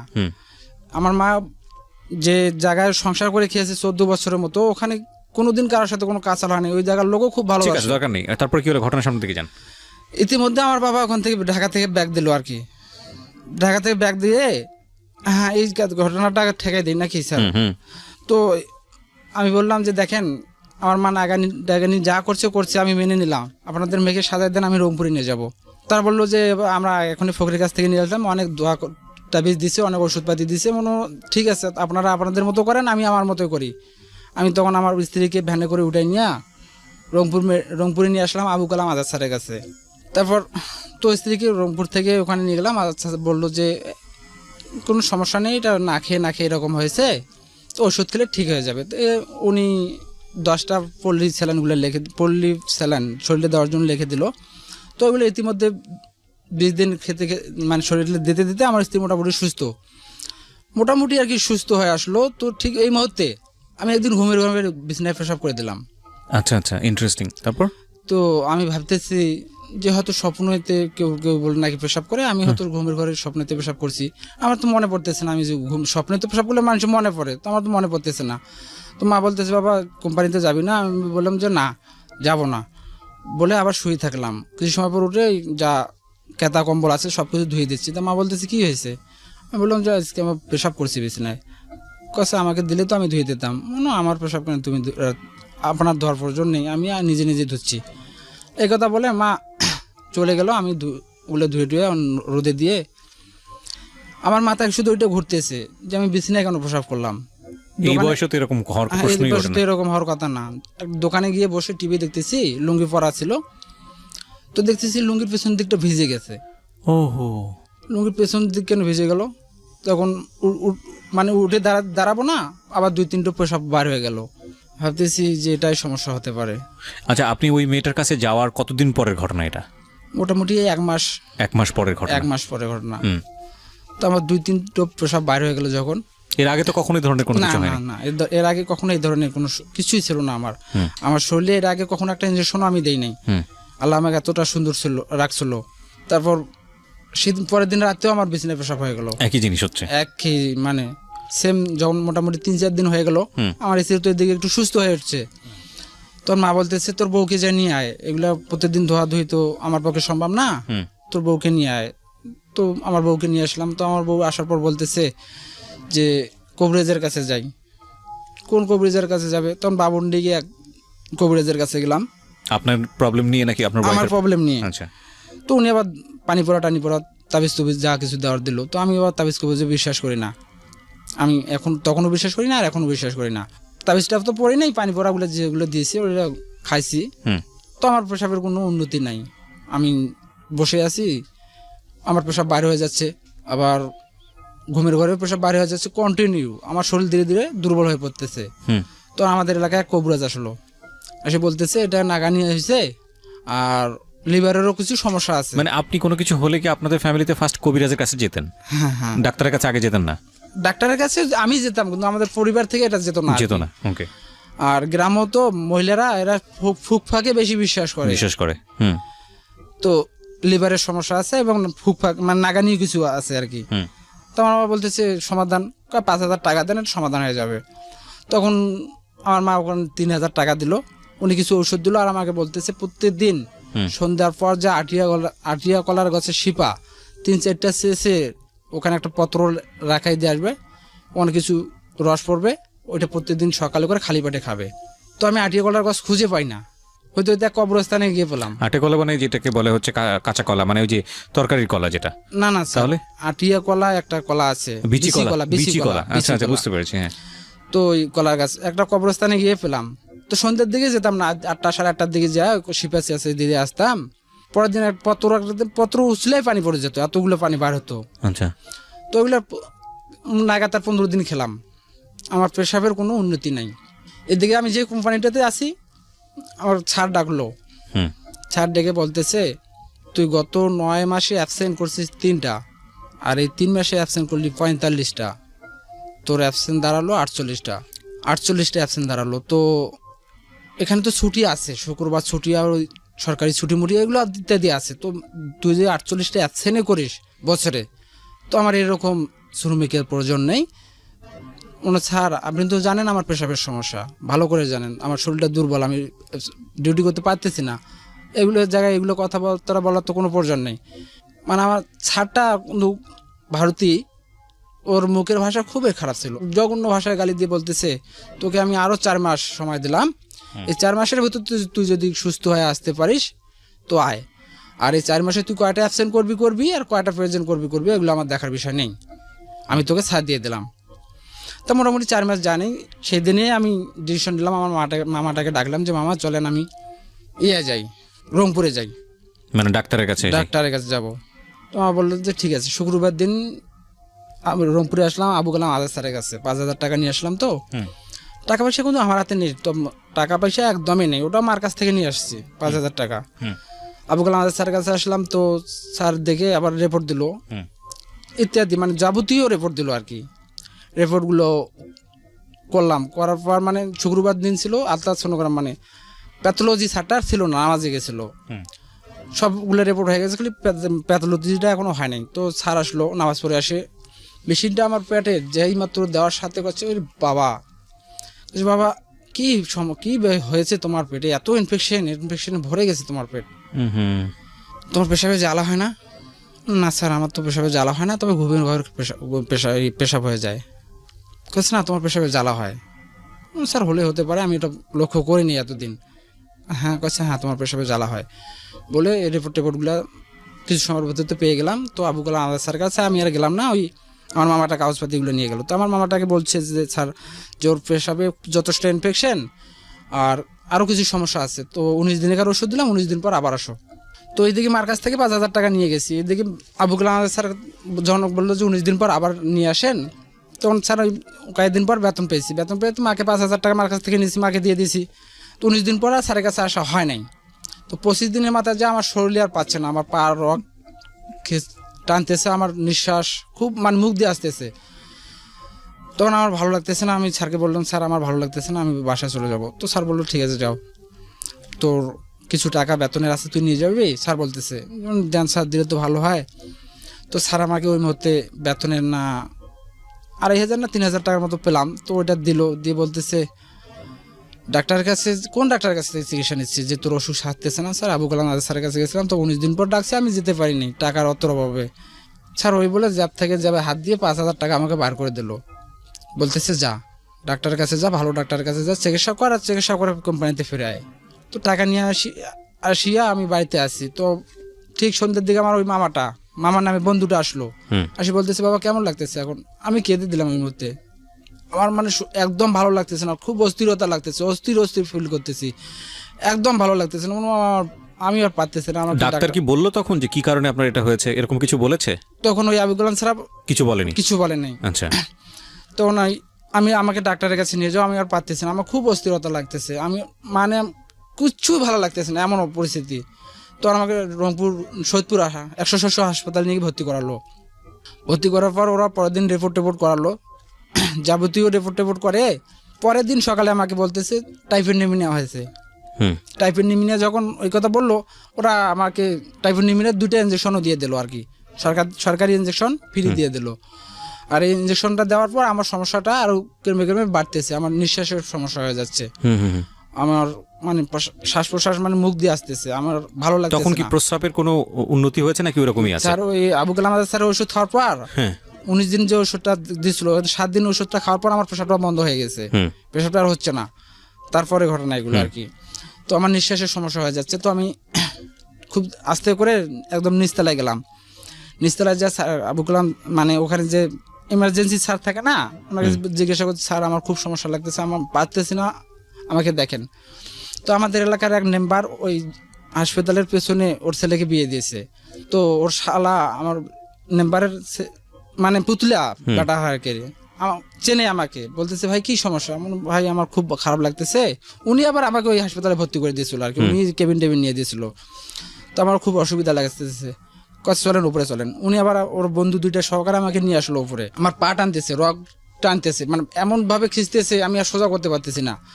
তখন ওরা আমার পা উলে টানতেছে, টেনে টেনে দিচ্ছে আর বলতেছে নিচে, আরেকজনকে বলতেছে নিচে যা স্যারকে ডাকতো। তো নিচে যা স্যারকে ডাকলো, স্যার আসলো। স্যার এসে বলতেছে এনার যেহেতু পেশাবের সমস্যা, যেহেতু আমার জানা সত্ত্বে নিঃশ্বাসের সমস্যা হচ্ছে না, কিডনির প্রবলেম। আমার বিশ্বাস তো এখানে কিডনির কোনো ডাক্তারও নাই, আর আমার এখানে করার কিছু নেই, তো আপনারা যত তাড়াতাড়ি সম্ভব এনাকে রংপুর নিয়ে যান। ওই কথা বলে ওই স্যার চলে গেল। আমাকে তখন অক্সিজেন লাগাইছে। তো রাতারাতি আমার ওই ভাই, মানে যে ভাইটা আমাকে ভর্তি করেছে, ওই ভাইটা আমার পরিবারে ফোন দিল। এরা আবার রাতারাতি সবাই চলে গেল। যাওয়ার পর আমাকে অ্যাম্বুলেন্সে করে রংপুরে নিয়ে আসলো। রংপুরে নিয়ে এসে দাইমুল্লা একটা হাসপাতালে আমাকে ভর্তি করালো, মানে ডায়াগনস্টিক সেন্টারও, মানে ক্লিনিক আর কি। ওখানে ভর্তি করার পর সে সময় রাত 3টা 3:30 মতো বাজতেছে। একটা MBBS ডাক্তার আসলো। আসার পর আমার ওই বলতেছে যে বাবা তুমি পেশাব করে আসো। পেশাব করে আসলাম। তখন পেশাবের রাস্তা দিয়ে একটা ক্যাথাটার দেওয়ালো, দিয়ে বলতেছে তুমি না এখনো পেশাব করে আসলে? একদম খুব মন খুলে পেশাব করছো? জি স্যার, কোনো পেশাব নাই আমার কাছে। তো নাই তো এতগুলো পেশাব করতে আসতেছে, থলিটাতে পেশাব প্রায় 300 মিলি 350 মিলি পেশাব চলে গেছে, এতগুলো পেশাব করতে আসতেছে। এটাই তোমার সমস্যা, এটাই তোমার সমস্যা বলে উনি যাবতীয় রিপোর্ট করতে দিয়ে চলে গেল। পরের দিন সকাল 10টার দিকে ওই ক্যাথাটারটা খোলাই দিল। আমরা যা রিপোর্ট করলাম, রিপোর্ট সমস্ত কিছু করে আমি তো ওই আবার সে দায়মূল্যে আছি, ক্লিনিকে ভর্তি হয়ে আছি। তো ওই ডাক্তারের কাছে নিয়ে গেছে। ওই ডাক্তার আবার দেখে দিয়েছে মোবাশের স্যারের কাছে। তো ওই মোবাশের স্যারের কাছে গেলাম। তো ওখানে যাই দেখতেছি যে কিডনি রোগ মেডিসিন বিশেষজ্ঞ বিভাগীয় প্রধান। অবশ্যই আমার কিডনির সমস্যা হয়েছে। আমার মনটা কিছুটা হলেও দুর্বল হয়ে পড়লো আর কি। তখন এই স্যারের কাছে যাওয়ার পর স্যার আমাকে ভালোভাবে দেখতেছি, বাবা তুমি নেশা করো? জি না স্যার, আমি তো কোনো নেশা করি না। ঠিক আছে, কোনো সমস্যা নেই, আল্লাহর রহমত ঠিক হয়ে যাবে। তুমি এগুলো ইনজেকশন ব্যবহার করো আর 3 দিন পরে এসে রিপোর্ট করো। তখন আপনি জানেন এটা কেন হয়েছে? তখন আমাকে স্যার বললো না আর কি, ওই মতোই স্যার আমাকে বললো না, তুমি এইগুলো ইনজেকশন ব্যবহার করো আর 3 দিন পর এসে এইগুলো রিপোর্ট করো। আর আমি এই নাম্বারটা দিলাম, এই নাম্বারটাতে ফোন করো। ফোন করলে হয়তো তোমার 5-7 হাজার টাকা ইনজেকশনগুলো কেনার থেকে বেঁচে দিতে পারে আর কি। তো আমার একটা মামা ছিল শান্তে, মাত্র মামা বলতে বাইরে হয়ে আসলাম। মামা বাইরে হয়ে এসে বলতেছি বাবা চলো যাই ইনজেকশন নেই। মামা স্যার যে বললো এই নাম্বার ফোন দেওয়ার জন্য, ফোন দিয়ে ইনজেকশন নেওয়ার জন্য। ধুর বাবা করে 150 টাকা, কয় টাকা ইনজেকশন নেয় না নাই, আমরা কিসের না ফোন টোন দিবে যাই। মামা আপনার মাথা ঠিক নাই, স্যার বলছে 90টা ইনজেকশনাতে প্রায় মোটামুটি 9,000 টাকার মতো বেঁচে যাবে। যদি 100 টাকা ইনজেকশনের মূল্য হয় তো 9,000 টাকা বাঁচবে কী করে? 100 টাকা তো ইনজেকশনের দামে হচ্ছে, তাহলে আমাদের বিনা টাকা ইনজেকশন দিবে তারা। একটা মানে যায় আর ইনজেকশনগুলোর দাম জিজ্ঞাসা করলাম, ওরা 700 করে চাইলো একটা ইনজেকশন। তারপর ওই ইনজেকশনগুলো আমরা 700 টাকা করে যখন চাইলো, তো আমরা ছাড়িয়ে ওই ইনজেকশনগুলো আর একটা 100 গ্রামের করে স্যালাইন ছিল সঙ্গে, মোটামুটি 800 টাকা 850 টাকা খরচ একটা করে ইনজেকশনে। আমাকে 90টা ইনজেকশন দেওয়ার লাগবে। তো তখন আমার মামা 1 লাখ টাকা, হ্যাঁ, আমার মামা বলতেছে যে ওই জায়গায় ফোন দিয়ে দেখি ওরা কত করে চায়। তো ওরা ফোন দিলাম। তো আমরা সবশেষে এই স্যালাইন আর ইনজেকশনে পেয়েছিলাম 600 টাকা করে। তো ওরা এসে 620 টাকা কম দেবে না। আর স্যার বলছিল যে ওখানে ফোন দিলে আরও 9-10 হাজার টাকা ঘাটতি হবে। তো ওখানে ফোন দেওয়ার পর হিসেব করে দেখা যাচ্ছে যে মোটামুটি 90টা ইনজেকশনে আমাদের আরও বৃদ্ধি চলে যাচ্ছে টাকা। ঠিক আছে, আমরা যদি ইনজেকশন নিই তো আপনাদের কাছ থেকেই নেব বলে ওদেরকে বিদায় দিয়ে আমরা ওই ওষুধের দোকান থেকে ইনজেকশন নিয়ে চলে গেছি। তো মোটামুটি যখন 30টা ইনজেকশন আমার দেওয়া হয়ে গেল আর কি, শেষ। মোটামুটি আমার সমস্ত টাকা কিন্তু আসতেছে, আমার মা দিচ্ছে, আমার মামা দিচ্ছে এবং পাড়া প্রতিবেশীরা সহযোগিতা করতেছে। আমার 1 টাকা ছিল না। আর আমার যে 400 জমি আছে, ওই জমিটাও ইতিমধ্যে আমার বিক্রি হয়ে গেছে। আমার কিছু ঋণ ছিল, ঋণ দিছি, আর এই কিছুটা বিক্রি অলরেডি করে দিছি আর কি। ইনজেকশন 90টার দাম অনেক টাকা স্যার, যাই হোক আর কি। তো ওই 90টা ইনজেকশন যখন দেওয়া হয়ে গেল, তারপর আসলাম স্যারের কাছে রিপোর্ট করে নিয়ে। 3 দিন পর রিপোর্ট করছি, একদিন করে রিপোর্ট করছি। পেশাব করার নিচে 2200 করে টাকা, 72 ঘন্টা পর রিপোর্টগুলো দিয়েছিল। তো স্যার আমাকে বলতেছে তোমার সাথে কে আছে? স্যার ইনি আছে। বলছে ওনাকে বাইরে যেতে বলো। তো উনি বাইরে গেল আর কি, আমার একটা ভাই সম্পর্ক ছিল, বাইরে গেল। তো আমাকে বলতেছে তুমি কি এর আগে কখনো কোনো জায়গায় গিয়েছিলে, যে তোমার আগে কেউ গিয়েছিল? জি স্যার, আমি গেছিলাম। আমি 2 দিন গেছিলাম। স্যারকে মিথ্যা কথা বললাম যে 1 দিন গেছিলাম। বললো যে তোমার আগে অন্য কেউ গেছিলো এবং তুমি সেখানে গেছিলে, তোমার এখান থেকে এই রোগটা সৃষ্টি হয়েছে। এটাকে বলে সিফিলিস, আচ্ছা, গনোরিয়া। সিলিফিস। হ্যাঁ, এটাকে বলে গনোরিয়া, সিফিলিস গনোরিয়া। তো বাবা, যাই হোক, এটাকে তোমার ইউরোলজির এখন স্বর্ণপূর্ণ হতে হবে। তোমার পেশাবের পিভিআর বেড়ে যাচ্ছে, তোমাকে ইউরোলজির স্বর্ণপূর্ণ হতে হবে। এবং এসটিডি, সেক্সুয়াল ট্রান্সমিটেড ডিজিজ, যেটা হ্যাঁ। একজনের শরীর থেকে আরেকজনের শরীরে আসে, এটা বলেছে ডাক্তার জি আপনাকে? জি, হ্যাঁ। এখন তোমাকে এটা অপারেশন করতে হবে। তুমি কি কি ক্ষতি হয়েছে সেটা বলেনি? কি কি ক্ষতি হয়েছে আপনার শরীরে? ওই মুহূর্তে স্যার আমার মূত্রথলিটা ড্যামেজ হয় নাই। ওই মুহূর্তে ড্যামেজ হয়নি? ড্যামেজ হয় নাই। আচ্ছা, তো ও বললো যে এটা ইউরোলজিস্টের পরামর্শ নিতে হবে। পরামর্শ নাও বা এটাও অপারেশন করার লাগবে। তো আমি যে হাসপাতালটা ভর্তি হয়েছিলাম না প্রথম আসিয়ায়, ডায়াগনস্টিক সেন্টারটা, ওরা আমার পেছনে তখন থেকে লাগাই আছে। যেই স্যার বলছে যে অপারেশন করার লাগবে, ওরা আমাকে পরের দিনই নিয়ে গেল, যে বলতেছে হ্যাঁ ভাই অপারেশন, স্যার বলছে অপারেশন করার লাগবে, তো অপারেশন করার লাগবে, তো তুমি আমাদের হাসপাতালে ভর্তি হও, আমরা অপারেশন করে দেই। কিসের অপারেশন? এখন ওরা বলতেছে পোস্টেজ অপারেশন করার লাগবে। আচ্ছা। আর আমরা তো গ্রামের লোক, এগুলো ব্যবহারে তো কিছু বুঝি না, জানেন না। হ্যাঁ হ্যাঁ, পোস্টেজ অপারেশন করার লাগবে। স্যার যে ইউরোলজি ডাক্তারের কথা বলছেন, আপনাদের এখানে ইউরোলজি ডাক্তার আছে? কাছে ইউরোলজি আছে, কোনো সমস্যা নেই। তখন মোটামুটি 40 থেকে 45 হাজার টাকার ভেতর ওরা কাজটা করে দেবে আর কি। তো আমার কাছে তো টাকা পয়সা নেই, টাকা কোথায় পাবো? তখন ওই জায়গাটা বিক্রি করে দিলাম, দিয়ে কিছু ঋণ ছিল তাও দিয়ে দিলাম, ওই 45-50 হাজার টাকা নিয়ে আসলাম ওদের এখানে। আসার পর ওরা আমার অপারেশনটা করলো আর কি, মোটামুটি অপারেশনটা করে দিল। তো অপারেশন হওয়ার পর যখন আমি প্রায় 12 ঘন্টার মতো তো ঘুমের ঘরে ছিলাম, আমার জ্ঞান অবস্থায় ছিলাম। 12 ঘন্টা পর যখন জেগে উঠলাম, যে ভাইটা আমার সাথে ছিল কন্টিনিউ, ওকে বললাম যে ভাই আমার অপারেশন হয়েছে। হ্যাঁ, তোমার তো অপারেশন হয়েছে। মানে আমার কোন জায়গায় অপারেশন হয়েছে? তোমার পেশাবের রাস্তায় অপারেশন হয়েছে, এটাকে বলে লেজার অপারেশন। মনে তাই আপনারা লেজার অপারেশনও করছেন? হ্যাঁ। আমার কিন্তু এটা বুঝতেছি না, আমি ওখানে পাইপ দেওয়া আছে, ক্যাথাটার দেওয়া আছে। তারপর 3 দিন পর ওরা ক্যাথাটারটা খুলে দিল। আমি দেখলাম খালি পেশাবের রাস্তার মাথায় একটু খানি মাংস কাটা আছে। আমার মনে সন্দেহ জেগে গেল, যেটা আমার অপারেশন করে নাই, কিছু কিন্তু ধামা দিয়েছে। তো 1 মাস পর ওরা ওষুধ দিয়ে দিল আর কি, লিখে। অপারেশন করছিল সাহেব আলী স্যার। তো 1 মাস পর আমার সমস্যাটা আবার বৃদ্ধি, আমার কোমরে ব্যথা, প্রচণ্ড ব্যথা এসে গেল, পেশাবের প্রচণ্ড জ্বালা। তখন আমি আবার মোবারসের স্যারের কাছে আসলাম। মোবারসের স্যার বলতেছে অপারেশন করছো? জি স্যার অপারেশন করছি। কোথায়? দাইমুল্লায়। দাইমুল্লা আবার কোথায়? স্যার রংপুরে তো দাইমুল্লা। আমি চিনি না। কোন ডাক্তার করলো? মনে স্যার সাহেব আলী। সাহেব আলী পেটের ডাক্তার, তো এই জায়গায় হাত দিল কেন? আর তোমাকে ওর কাছে নিয়ে গেল কে, আর অপারেশনটা করালো কে? মোবারসের স্যার খুবই গরম হয়ে গেল, হয়ে বলতেছে যাও, ওকে 50 হাজার টাকা দিয়ে এসছো, সুগম স্যারের কাছে যাও, সুগমের কাছে যাও, তো ওকে 50 হাজার টাকা দিয়ে দাও। আমার কাছে তোমার চিকিৎসা নাই বাবা, তুমি সুগমের কাছে যাও। ওই কথা বলে উনি আমাকে বিদায় দিয়ে দিল। সুগম স্যারের কাছে গেলাম। সুগম স্যার দেখে বলতেছে, দেখলো আমাকে টেপগুলো যাবতীয় দেখে বলতেছে যে অপারেশন লাগবে না, চিকিৎসায় ভালো হবে বলে উনি চিকিৎসা করা শুরু করলো। নাগাতার 6 মাস চিকিৎসা করলো উনি। স্যার আমাকে বলতেছে, মানে এভাবে মাথা নাড়তেছে স্যার, যে আমি কিছু বুঝি না, পেশাবের স্পিডটা তো বেশি, কিন্তু পেশাবটা জমে থাকতেছে। পেশাবটা জমে থাকলে তো হবে না, এভাবে তো পেশাবটা জমে থাকলে 2টা কিডনিকে নষ্ট করে দেবে। আমি একটা অ্যান্ড্রোস্কোপি করব, তুমি মেডিকেলে ভর্তি হও, ডক্টর অ্যান্ড ডায়াগনস্টিক সেন্টারে ভর্তি হও। আমি ডক্টর অ্যান্ড ডায়াগনস্টিক সেন্টারে ভর্তি হলাম, অ্যান্ড্রোস্কোপি করলো। করার পর বলতেছে যে আমি এখানে ছিদ্র করব, পেশাবের মানে এই জায়গায় ছিদ্র করে তোমার কিডনি 2টা ফুলে গেছে, কিডনি 2টাকে বাঁচাবো। বাঁচার পর আমি দেখবো তোমার পেশাবের রাস্তা কোন জায়গায় বাধাগ্রস্ত, কী হচ্ছে। তো আমি অপারেশন মানে এটা ছিদ্র করার জন্য হাসপাতালে যে ভর্তি হলাম।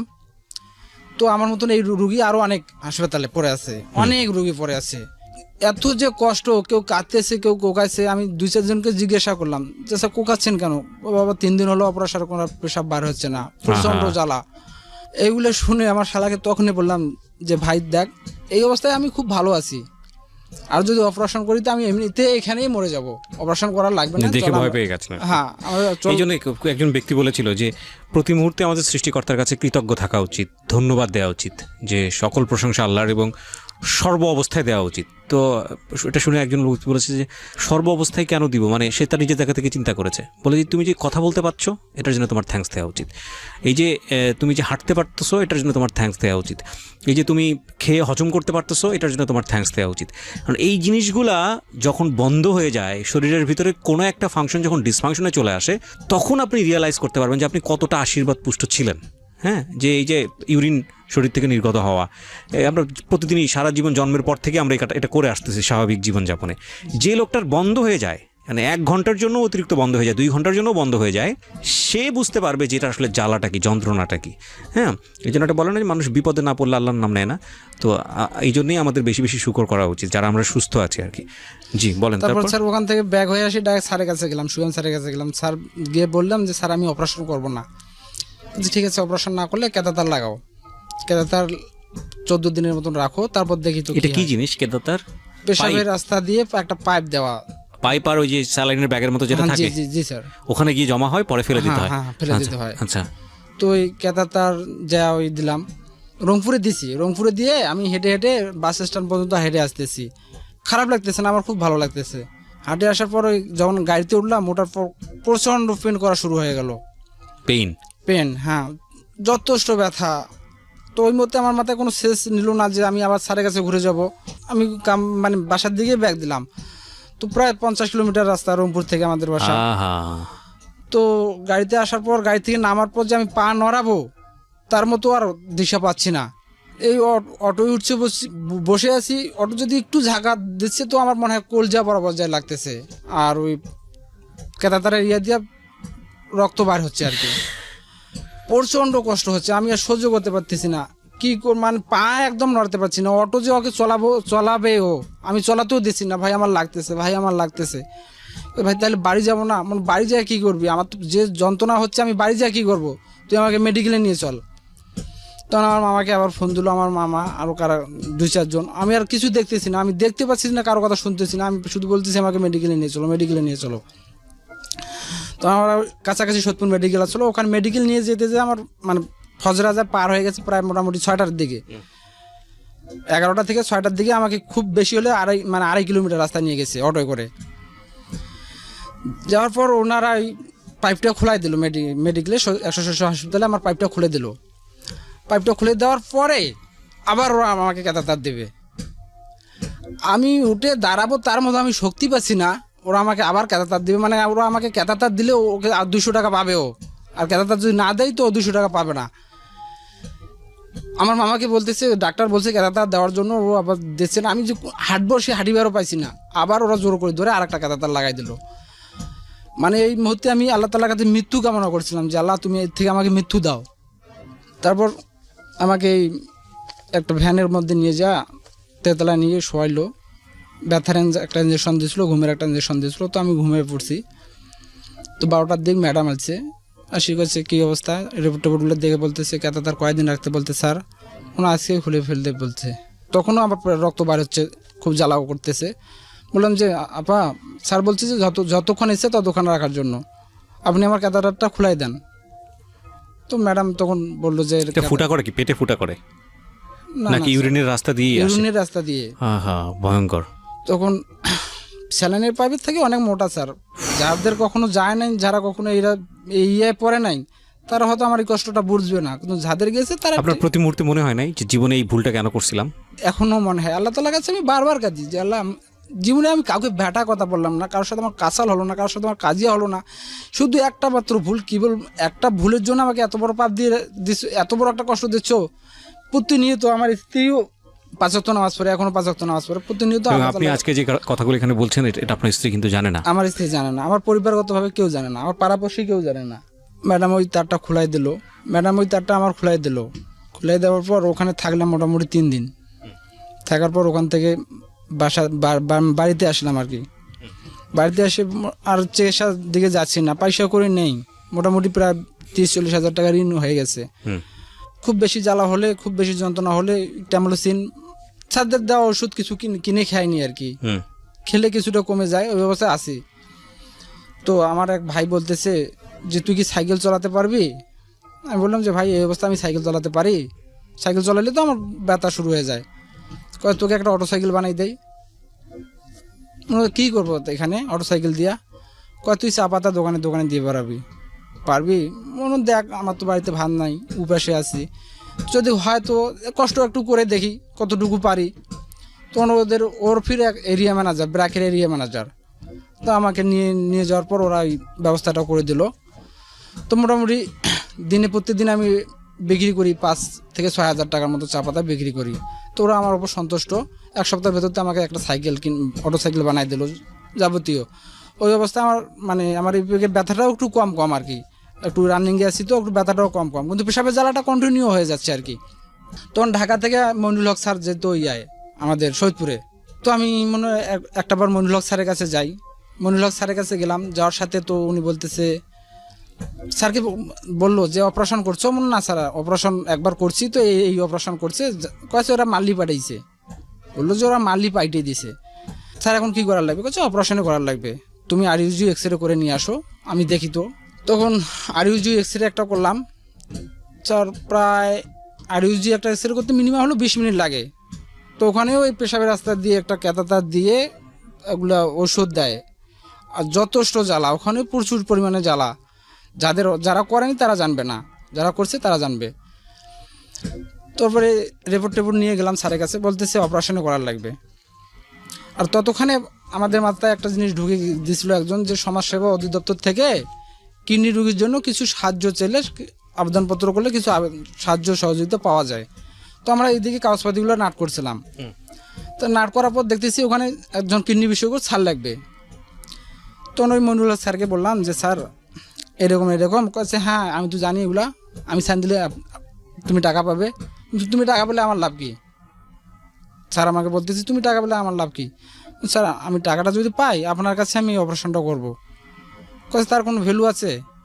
তো উনি আবার ওই প্রেসক্রিপশনের মধ্যে ঢাকা মিরপুরে 1-এ থাকে, ওখানকার ঠিকানা ভাই লিখে দিল যে টাকা পেলে তুমি এই জায়গায় আসো আর আমার কম্পিউটারের সাথে আলাপ করো। কম্পাউন্ডারের সাথে কম্পাউন্ডারের করে গেলাম। তো উনি বলতেছে যে স্যার সাইন করে দিবে, মিনিমাম হলো 10,000 টাকা নেবে। তারপর স্যার ওরা খুব মানে 10 কম মানবে না। আমার মামা তখন খুব অনুরোধ করে ওদেরকে 6,000 টাকার ভেতর কাজটা করে নেয় আর কি। ওই স্যারের একটা সাইন, একটা রেজিস্ট্রেশন নাম্বার স্যারের, আর মোবাইল নাম্বারটা সহকারে এই দেওয়ার লাগে আর কি। তারপর ওখান থেকে নেওয়ার পর ওই গেলাম, পৌরসভায় গেলাম। ওখানে দারোয়ান বলতেছে ভাই এই অবস্থায় যদি কাগজটা দিয়ে যান তো এটা এখানেই পড়ে থাকবে, আমাকে যদি 2,000 টাকা দেন তো আমি তাড়াতাড়ি কাগজটা পাস করে দেওয়ার ব্যবস্থা করবো। ওকেও 2,000 টাকা দিয়ে দিলাম। এটা হয় আর কি সর্বস্তরে, যেটা দুর্নীতি আমাদের আসলে রন্ধ্রে রন্ধ্রে পড়ে গেছে, এটা আসলে বলে লাভ নেই। কি হলো ফাইনালি, আপনি কি করলেন এরপরে? হ্যাঁ, তারপর ওই যে আমার 6-2-8,000 টাকা, ওটা আমার মনে হয় বুড়িগঙ্গার নদীতে আমি ফেলাই দিলাম। আজ পর্যন্ত তার আমি কোনো ইন্টারেস্ট ছিলাম না। যাই হোক, ওখান থেকে আমার চা পাতার ব্যবসাটা খুব মার্কেটিংটা খুব ভালো চলতেছে, তো আমার থেকে সহ চলতেছে। ইতিমধ্যে স্যারের ঘরে ব্যবসা ডুবে গেল, ওরা 1 বছরের মধ্যে ওরা ব্যবসা করতে পারতেছে না, আর ব্যবসাটা শেষ। প্রায় 60 থেকে 65,000 টাকা আমার হাত দিয়ে বাকি পড়ে গেল দোকানে।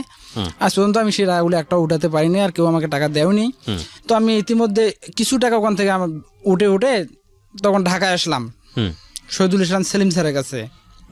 আমাকে একজন বললো যদি তোর অপারেশন করারে লাগে তো সেলিম স্যারের কাছ থেকে একবার ঘুরে আয়, যদি উনি অপারেশন করতে বললে তাহলে তুই অপারেশন করবি, যদি না বলে তো না। তো এই সেলিম স্যারের কাছে আসলাম, উনি দেখলো, দেখে শুনি স্যারটা বড় যথেষ্ট ভালো, দেখে শুনে আমাকে বলতেছে কোথা থেকে আসছো? রংপুর থেকে স্যার। 1200 টাকা ভেজেন নেয়, তো 200 টাকা কম নিল, 1,000 টাকা নিল। রিপোর্ট রাইতে করে আমাকে রাইতে বিদায় দিয়ে দিল। আমাকে বলতেছি বাবা যদি তোমার আয়ু থেকে থাকে এভাবে 60 বছর বাঁচবে, এভাবে 60 বছর বাঁচবে, এই বয়সে এই অপারেশন হয় না, তোমাকে কন্টিনিউ চিকিৎসা করে যেতে হবে। বলতে পারলাম উনি কি বললো যে এটা আসলে কি কারণে হয়েছে? না, উনি আর সে বললো না, সেগুলো কিছু বললো না। তো এই কথা শুনে আমি পরের দিন ছড়াত দিতে গেলাম। তো হাসপাতালে যাওয়ার পর ওরা আবার বোর্ড সিস্টেমে রুগী দেখে আর কি। আমার সমস্ত কাগজপাতিগুলো দেখে বলতেছি বাবা তোমাকে এটা অপারেশন করতে হবে। কি অপারেশন করতে হবে? বলতেছে প্রোস্টেট অপারেশন করতে হবে। তোমার কি বাচ্চা আছে? জি স্যার, বিয়ে করছি, বাচ্চা আছে, 2টা বাচ্চা। কাছে তোমার আর কখনো বাচ্চা হবে না? মনে এটা ব্যাপার না। আমার কি অপারেশনটা সাকসেস হবে? কাছে হ্যাঁ আমরা চেষ্টা করে দেখতে পারি আর কি। আমার ওই কথাটাতে মন ভরলো না, চেষ্টা করে দেখতে পারি, আমার ভালো লাগলো না। স্যার বলতেছে যে অপারেশনটা এই বছর হয় না, এরা আবার অপারেশন করতে চললো। তো আমি ইউরোলজি সদরুল ইসলাম সুগান স্যারের কাছে গেলাম, আবার ওনার কাছে গেলাম, স্যার এরকম পরিস্থিতি। বলে যে বাবা তোমাকে তো আমি একবারে বলছি, তুমি যদি খুব পারো তো একবার বাইরে গিয়ে ঘুরে আসো, আমি এর সমাধান দিতে পারতেছি না, অথবা তুমি অলিউল ইসলাম মারুফ স্যারের কাছে যাও, আমার ওস্তাদ উনি। তখন আবার ঢাকা অলিউল ইসলাম মারুফ স্যারের কাছে আসলাম। তুমি আমাকে আমার সমস্ত কাগজপাতি দেখে বলতেছে যে মনে করো আমি এই ঘরটার মধ্যে আছি, তো আমার যদি শক্তি থাকে তো আমি কাপড়টা খুলে বার হয়ে যাব, আমার যদি শক্তি না থাকে তো আমি কাপড়টা খুলে বার হতে হবে, যেতে পারবো না, আমি ঘরে আটকা পড়ে থাকবো। তোমার মূত্রথলিতে ততটুকু ড্যামেজ হয়ে গেছে, তোমার পেশাবের যে ধারণ ক্ষমতা আছে এই ধারণ ক্ষমতা যখন খুব বেশি হয়ে যায় তখন ওই দরজাটাতে একটু ধাক্কা মারে, দরজাটা খুলে যায়, পেশাবটা তোমার বাইরে হয়ে যায়। আর যখন পেশাবের শক্তিটা কমে যায় অটোমেটিক প্রস্টেটটা তোমার বন্ধ হয়ে যায়, ও পেশাবটা থেকে গেল, আর এভাবে তোমার কিডনি বারবার ফুলাচ্ছে। স্যার এর চিকিৎসা তাহলে কী হবে? কারণ তোমাকে ক্যাথাটার ইউজ করতে হবে প্রত্যেক দিন। কীভাবে?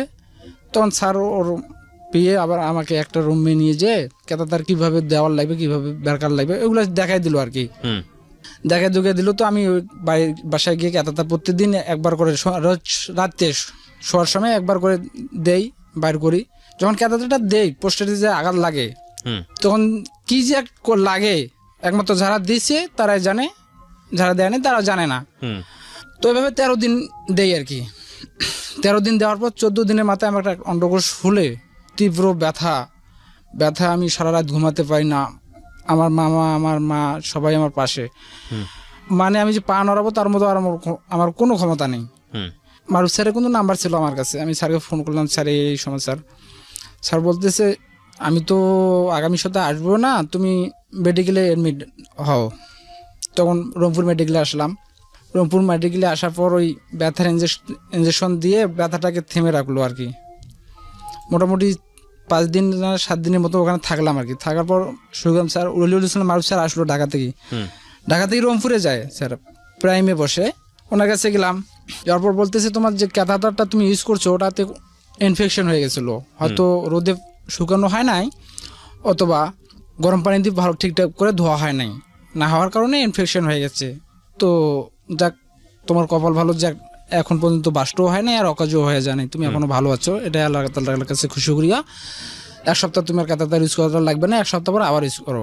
স্যার যে কষ্টটা পেলাম আবার ওই ক্যাথাটার ইউজ করার লাগবে, কাজ বাবা ক্যাথাটার ইউজ করলে এটাই তোমার চিকিৎসা, আমার কাছে আর কোনো চিকিৎসা নেই, তুমি ইউজ করলে হয়তো কখনো ভালো হতে পারো, ইউজ না করলে আমার কাছে আর কোনো চিকিৎসা নেই। যোগ দিয়ে পানি ঝরঝর করে পড়তেছে, তীব্র ব্যথার জ্বালা। আবার স্যারের ওই কথা শুনে আলছি, আসার পর থেকে কোনো আর স্যারের কাছে যাইনি। প্রচণ্ড ব্যথা হলে ওই প্রেসক্রিপশন থেকে ট্যামলোসিন, পিনোর, টেরাজিন 2 এগুলো ইত্যাদি কিনে খাই, টাকা নেই তো স্যারের কাছে যাব কি? কঠিন অভাবের মুখে পড়ে আছি আমি, স্যারদের কাছে আর যাওয়া হচ্ছে না, আর আমি যেতেও পারতেছি না। আপনার এই গল্পটা, আপনার ছেলেমেয়ের বয়স কত? আমার মেয়েটার বয়স প্রায় 13 বছর, আমার ছেলেটার বয়স 5 বছর। আপনার সংসারে আয় করার মতো মানুষকে আপনি? আমি। তাহলে আপনার সংসার কিভাবে চলে? লেখাপড়া হচ্ছে আপনার বাচ্চাদের? হ্যাঁ, আমার বাচ্চাদের লেখাপড়া করাচ্ছি। সেটা কিভাবে? নেম্বার একটা ভিজিটি কার্ড করে দিছে, ওখান থেকে চাল পাই 30 কেজি করে মাসে। আচ্ছা। আমার বউ এর বাড়ি থেকে কাজকাম করে টুকিটাকি এভাবে জীবনযাপন করতেছি। আপনি কিছু করতে পারেন? জি না স্যার, আমি কিছু করতে পারি না, তবে মানে কিছু হালকা পাতলা বসে টসে কিছু হালকা পাতলা কিছু কাজ করতে পারি। আপনার ট্রিটমেন্টের এখন কি স্টেজে আছে, মানে কি করতে হবে? এটা একটাবার আমি মাদারাজ যেতে চাচ্ছি, যদি কাল মানে এখন পর্যন্ত এটা আইডেন্টিফাই করা যায় নাই যে এখানে কি হয়েছে বা আলটিমেটলি প্রবলেমটা কি, এটা কি আইডেন্টিফাই করা গেছে নাকি এইরকমই এক একজনের কাছে গেলে এক এক রকম কথা? এক একজনের কাছে গেলে এক এক রকম চিকিৎসা, এটাই আমার চিকিৎসা। এটা আলটিমেটলি এখনো ফাইন্ড আউট করে নাই কেউ যে কি হয়েছে? জি স্যার। এটা তো হতে পারে না। আপনি যাদেরকে দেখিয়েছেন, আপনি সেখান থেকে ঢাকায় শহরে এসে আপনি একটা ভালো ট্রিটমেন্ট করতে পারতেন, আপনি ঢাকা মেডিকেলে যেতে পারতেন, সেখানেও আপনি চাননি। কেন যাননি? স্যার আমি সরদিতে গেছিলাম, তারা অপারেশন করবে, সব জায়গায় বলে অপারেশন করবে। হ্যাঁ, সুগম স্যার উনি একজন সহযোগী অধ্যাপক ইউরোলজি ঢাকা মেডিকেল কলেজের, উনি বলতেছে যে এই বছর কি অপারেশন করে, এই বছর কোনো অপারেশন হয় না, এই অপারেশনটা করতে গেলে 50-এর ঊর্ধ্বে অপারেশনটা হয়, এই বছর এই অপারেশন করা যাবে না, এটা আমার দ্বারা সম্ভব না, পসিবল না। তাহলে জিনিসটা তো এক্সপ্লেইন করবে কেউ না কেউ যে এটা এই জিনিসটা আপনার হয়েছে, এটার জন্য এটা হয়। এটাকে আপনাকে কেউ খুলে বলে নাই, শুধু একজনই বলেছে যে আপনার গনোরিয়া হয়েছে। আর অলিউল ইসলাম মারুফ স্যার বলছে যে আমার মূত্রথলিটা ড্যামেজ হয়ে গেছে। আচ্ছা, পেশাবটা এই ঘরে জমে থাকার পর বারবার দুটো কিডনিকে ফুলে দিচ্ছে। আচ্ছা, তো এই গল্পটা আপনি সেই সৈয়দপুর নীলফামারী অঞ্চল থেকে আপনি এসছেন 10 ঘন্টার জার্নি করে, শুনে কেন আজকে সিক্রেটসে আপনি লাখ লাখ মানুষের সামনে এই কথাগুলো বলতে গেলেন? আমার মতো আমি তো জীবনে বড় ভুল করছি, একটা ভুলে করছি, সেটা হলো জীবনে প্রথম ফার্স্ট বলো আর লাস্ট বলো, আমি পতিতালয়ে গেছিলাম একদিনের জন্য হলো, আর এটা আমাকে কুরে কুরে খাচ্ছে। আর স্যারও বলেছে যে এখান থেকে তোমার এই রোগটা উৎপাদন, এবং আমিও জানি যে আমার রোগটা এই জায়গা থেকে এসেছে, যেন আমার মতো এই ভুলটা আর কেউ না করে। আপনি তো নিরাপদ সম্পর্ক বুঝতেন, জি একটা মানুষের সাথে শারীরিক যে সম্পর্ক হয় সেখানে নিরাপদ কিছু ব্যাপার স্যাপার থাকে, নিরাপদ শারীরিক সম্পর্ক। প্রথম কথা হচ্ছে যে আপনি যে সম্পর্কটা করেছেন এটা আমাদের ধর্মীয় দিক থেকে চরমতম অন্যায়, এবং আমাদের যদি সামাজিক দিক থেকেও আমরা বলি তাহলে সামাজিকভাবেও বলা হয়ে থাকে এই ধরনের অনিরাপদ সম্পর্কে না যেতে। দুজন মানুষের সম্মতিতেও যদি এই ধরনের সম্পর্ক গড়ে ওঠে সেক্ষেত্রেও বৈজ্ঞানিকভাবে একটা জিনিস বলা হয় যে সম্পর্কটা যাতে নিরাপদ হয়, কারণ আপনি ওই মানুষটাকে তো চেনেন না, আপনাকেও সে চেনে না। তো সেই জায়গাটা থেকে সম্পর্কটা একটা নিরাপদ সম্পর্কের জায়গায় নেওয়াটা প্রয়োজন যদি কখনো এরকম ঘটনা হয়ে যায়। আপনি কি সেই সময় একেবারেই নিরাপদ ছিলেন না? আমি জীবনে এগুলো জায়গা কখনো যাইনি, আর এইগুলোর ব্যাপারে আমি সচেতন ছিলেন না। তার মানে আপনার এই ধরনের রোগ সম্পর্কে কোনো ধারণাও ছিল না? আমার এইগুলোর ব্যাপারে কোনো কিছু ধারণা ছিল না। এখানে একটা কথা বলি প্রিয় শ্রোতা, রেডিও প্রোগ্রাম হিসেবে আমি জানি না আপনারা যারা আমাকে অনেকদিন যাবত শুনছেন, এই জাতীয় কন্টেন্ট নিয়ে আমি কাজ করেছি বহুদিন। এসটিডি নিয়ে আমি যে পরিমাণ কথা বলেছি রেডিওতে, সেক্সুয়াল ট্রান্সমিটেড ডিজিজ, আমাদের সামাজিকতায় এত কথা এর আগে কেউ কখনো বলেছে কিনা আমি ঠিক জানি না। খুব দুঃখ লাগে যে এই ধরনের অনুষ্ঠান যখন আমি ইউটিউবে আপলোড করতাম না, বিশেষ করে আমি যখন আগের রেডিওতে ছিলাম সেই সময়টাতে, এই অনুষ্ঠানগুলো রেডিও থেকে কপি করে আপনারা দেখবেন যে অনেক বিভিন্ন চ্যানেলে দেয়, এখনও আছে অনেক চ্যানেল। ইনশাআল্লাহ খুব শীঘ্রই সেগুলো বন্ধের ব্যবস্থা হচ্ছে, শুধু সাবস্ক্রাইবার না, পুরো চ্যানেলটাই ব্যান করে দেওয়া হবে, এবং ইউটিউবে সে ব্যবস্থা আছে। আমি আগে আসলে ইউটিউবটা এতটা জানতাম না, ইদানিং ঢাকা এফএমে কাজ করার পরে ইউটিউবটা নিয়ে আমার একটু মোটামুটি স্টাডি করা হয়েছে, সো আমি ইউটিউবটা এখন একটু হলেও বুঝি। তো সেই জায়গাটা থেকে যেটা আমি বলতে চাচ্ছিলাম যে এই যে অনুষ্ঠানটা, এরকম বহুত অনুষ্ঠান আমি করেছি আগের রেডিওতে, সেই অনুষ্ঠানগুলো কপি করে ইউটিউবে নিয়ে গিয়ে খুব পচা অশ্লীল কথা বলে থাম্বনেইল দিয়ে একটা মেয়ের ছবি বসিয়ে এই প্রোগ্রামগুলো দেওয়া হয়েছে, এবং যেগুলো আমার পড়লে আমার নিজেরই আটকে উঠি আমি যে কী ধরনের কথা ব্যবহার করেছে শুধুমাত্র মানুষের ভিউ পাওয়ার জন্য। ভেতরে ঢুকে দেখবেন যে পুরো অনুষ্ঠানটা যদি আপনি মনোযোগ দিয়ে শোনেন, কোনো পার্টিকুলার অংশ নিয়ে কোনো কিছু নিয়ে আপনার আসলে কখনো দ্বিমত হওয়ার কোনো ইচ্ছা। যাই হোক, এইগুলো দিয়ে এই কাজগুলো করে অনেক মানুষের মধ্যেই একটা মিসআন্ডারস্ট্যান্ডিং গুলো করেছে, অনেক দ্বিমত তৈরি হয়েছে। তো সেই জায়গাটায় নাই পাও গেলাম, কারণ পৃথিবীতে যে কোনো ভালো কাজ করতে গেলে বা যে কোনো কিছু করতে গেলে সেটা পায়ে কাটা বিঁধবে, এটা সব জায়গাতেই হয়েছে। এটা নিয়ে আমার সেই জায়গাটায় তেমন একটা কোনো কনসেন্ট্রেশন নাইও। কিন্তু আমি যে কথাটা বলতে চাচ্ছিলাম সেটা হলো, এই যে ভদ্রলোক এখানে এসে আজকে বলে গেলেন নীলফামারীর একটা সুদূরতম এলাকা থেকে, যেখানে কোনো কিছু হলে পরিবার থেকে আগে মনে করে কবিরাজের কাছে যাও। এই আধুনিক যুগেও এটাই সত্য যে আমরা আসলে ঢাকা শহরে যারা বসবাস করি, আমরা আসলে যারা প্রযুক্তির মধ্যে থাকি সবসময়, কথা হলেই অ্যান্ড্রয়েডে ফেসবুকে ঢুকে আপডেট নেই, গুগলে ঢুকে আপডেট নেই, তাদের জায়গা থেকে আসলে এই মানুষগুলোকে জাজ করাটা উচিত হবে না, কারণ তারা এতটা সুযোগ সুবিধাপ্রাপ্ত মানুষ না। কিন্তু আমাদের জীবনের অত্যাবশ্যকীয় যে বিষয়গুলো, ইদানিং আমরা দেখলাম যে কিছুদিন আগে ফেসবুকে যে পিরিয়ড প্যাডটা আছে সেটা নিয়ে একটা আন্দোলন হলো যে এটার উপর ট্যাক্স বসানো যাবে না, এটার উপর 40% ভ্যাট, যদিও এটা একটা মিথ্যা এজেন্ডা ছিল। তো এগুলো নিয়ে মানুষ সচেতন হচ্ছে, এবং এই বিষয়গুলো নিয়ে খোলামেলা কথা হচ্ছে। এবং আপনারা যদি ধর্মীয় জ্ঞানও অর্জন করেন, আপনারা দেখবেন যে with the name of almighty Allah, আমাদের ধর্মে এই প্রত্যেকটা হাইজিন বিষয়ে এত বিস্তর, এত সুন্দর, এত বৈজ্ঞানিকভাবে আলোচনা করা হয়েছে যে পৃথিবীর আর কোনো ধর্মের মধ্যে এই জিনিসটা নাই। কিন্তু অত্যন্ত দুর্ভাগ্যজনক হলেও সত্য, আমরা এই জিনিসগুলো নিয়ে কথা বলা, আমরা এই জিনিসগুলো নিয়ে খুব সুন্দরভাবে আলোচনা করা, একটা মানুষকে বুঝিয়ে দেয়া, এটাকে আমাদের সামাজিকতার জায়গা থেকে ট্যাবু মনে করি। এটা মনে করি এটা অন্যায়, এটা চরমতম অন্যায়, এটা ঘোরতর অন্যায়। কিন্তু আসলে এই যেটাকে ট্যাবু মনে করছি সেটা তো আমাদের জীবনের প্রয়োজন। এই যে এসটিডির বিষয়টা আমরা কি বলি সেক্সুয়াল ট্রান্সমিটেড ডিজিজ, এই সেক্সুয়াল ট্রান্সমিটেড ডিজিজ যে কত ভয়ানক হতে পারে, কত ভয়ঙ্কর হতে পারে, এটা ক্যান্সারের চেয়েও কোনো অংশে কম নয়। আপনার সিলিফিস সম্পর্কে জাস্ট করে আপনি ইউটিউবে সার্চ করে দেখেন, আপনি গুগলে গিয়ে সার্চ করে দেখেন, একটা গনোরিয়া রোগ কত ভয়ানক রকমের রোগ, এটা কি করতে পারে আপনার জীবনটাকে। একটা ভুল সম্পর্ক, একটা অনিরাপদ সম্পর্ক আপনাকে একবারের জন্যেই এনাফ আপনার পুরো জীবনটাকে শেষ করে দেওয়ার জন্য। Can you imagine? তো এগুলো নিয়ে আমাদের কথা বলার প্রয়োজন আছে না? আমরা সবসময় বলি সেক্সের ব্যাপারে আমাদের যে কথাটা আসে, যে এই যৌন সম্পর্কের ব্যাপারে আমরা জানি মোটা দাগে এইডস হয়।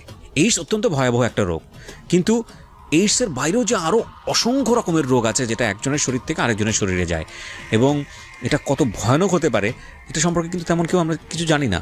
তো সেই জায়গাটা থেকে আমার মনে হয় যে এগুলো নিয়ে আরও বেশি বেশি কথা হওয়া উচিত, এগুলো নিয়ে আরও বেশি বেশি ওপেনলি ডিসকাশন হওয়া উচিত, যাতে করে মানুষ সচেতন হয়, যাতে করে মানুষ একটা অনিরাপদ সম্পর্কে যাওয়ার আগে অন্তত 100 বার ভাবে।